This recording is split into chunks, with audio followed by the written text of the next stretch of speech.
میرے نبی کے پاس ایک عورت آئی، یا رسول اللہ میری شادی ہو رہی ہے، میرے خامند کا میرے اوپر کیا حق ہے؟ میری شادی ہو رہی ہے، میرے خامند کا میرے اوپر کیا حق ہے؟ میرے نبی نے فرمایا تیرے خامند کے جسم پہ زخم ہوں، زخموں میں گندا پانی پیپ بھر جائے اور تو زبان سے چاٹ چاٹ کے اس کے زخم صاف کرے تو بھی تو نے اپنے خامند کا حق ادا نہیں کیا۔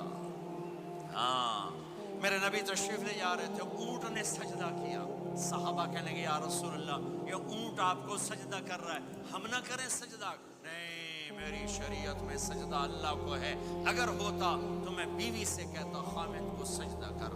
تو میرے بھائی بہنوں، یہ محبت کے رشتے ہیں، یہ محبت سے پروان چڑھتے ہیں، یہ مقابلے سے نہیں چلتے، دھن دولت سے نہیں چلتے۔ تمہارے یہاں ماں باپ ہیں، آپ نوجوان بیٹھے ہو، اگر ماں باپ ساتھ ہیں تو ان کی دعا لے لو، ان کی دعا لے لو، ان کی دعا لے لو۔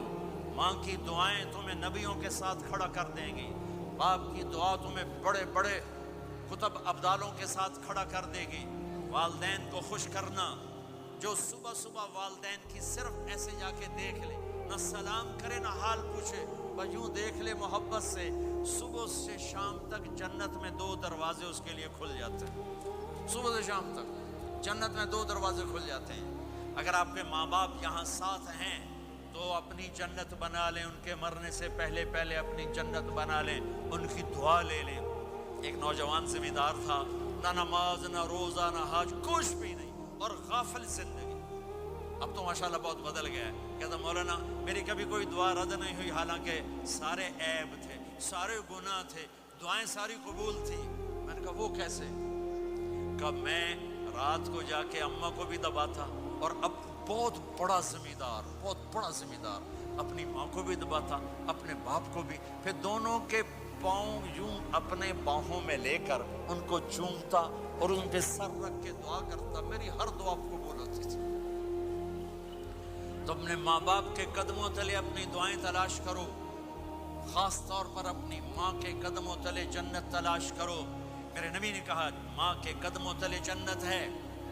میرے نبی نے حضرت عمر سے کہا تیرے زمانے میں ایک شخص آئے گا، اویس، وہ رنگ کا ہوگا کالا، قد کا ہوگا چھوٹا، اور قبیلہ ہوگا قرن۔ جب وہ آئے تو اس سے دعا کروانا، تو بھی اور علی بھی۔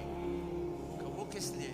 کہ اویس نے ماں کی خدمت کر کے وہ مقام حاصل کیا ہے، جب ہاتھ اٹھاتا اللہ ہاتھ رد نہیں کرتا۔ عمر علی کو اویس کی دعا کی ضرورت نہیں تھی، ہمیں سکھانا تھا۔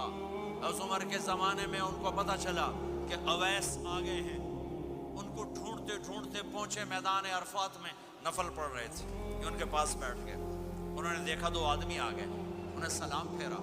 حضرت عمر نے پوچھا کون ہو؟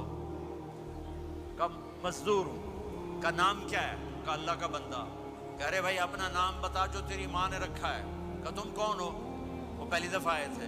تو حضرت علی نے کہا یہ امیر المومنین عمر ہیں، میں علی ہوں۔ پھر وہ ایسے ہٹ، کہا جی میں معافی چاہتا ہوں، میں آپ کو پہچانتا نہیں تھا۔ حضرت عمر نے کہا ہمارے لیے دعا کر۔